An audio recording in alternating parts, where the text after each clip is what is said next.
Everyone আসসালামু আলাইকুম। আশা করি আপনারা সব ভালো। খানদানি বাংলাদেশি তরকারি ভালো লাগে, আমার যে ভালো লাগে কচু শাক। সো আজকে আমি কচু শাক রেডি করলাম।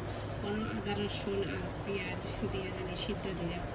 আর তো গুঁড়া মশলা দিব নানি, হলুদ গুঁড়া আর সামান্য মরিচের গুঁড়া নানি আর জিরা গুঁড়া দিলাম।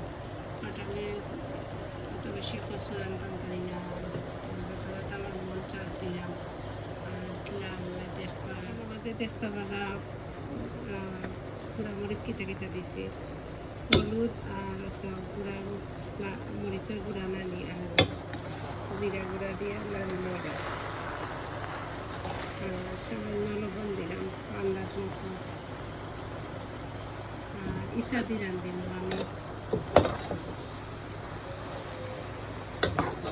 এখন সিদ্ধ হইতে থাকো। আর বাজি চিংড়ি ওগুলো নানি আমি সামান্য বাজি দিই। সিদ্ধ হয়ে গেছে আর এখন সামান্য সামান্য নাড়িয়ে চালিয়ে দিলাম। তো তাতে নিচে দরিয়া ধরে রাখছি। আর সামান্য পানিও দেওয়া যায়, আমি পানি দিব দিয়ে একেবারে মিশাই দিব বর্তা লাগান।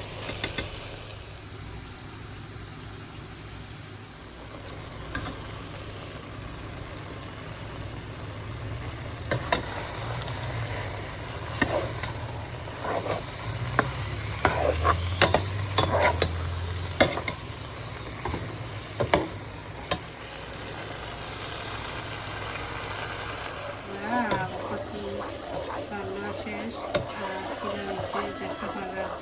আমি এখনও বসাইলাম আর বসাইয়া প্রায় করে আমি অফ করে গেল।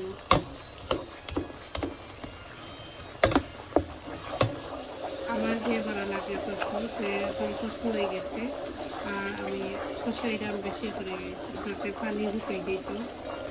আর দেখতে পারা ভালো লাগলে শেয়ার করবো, লাইক দিবা। Bye bye.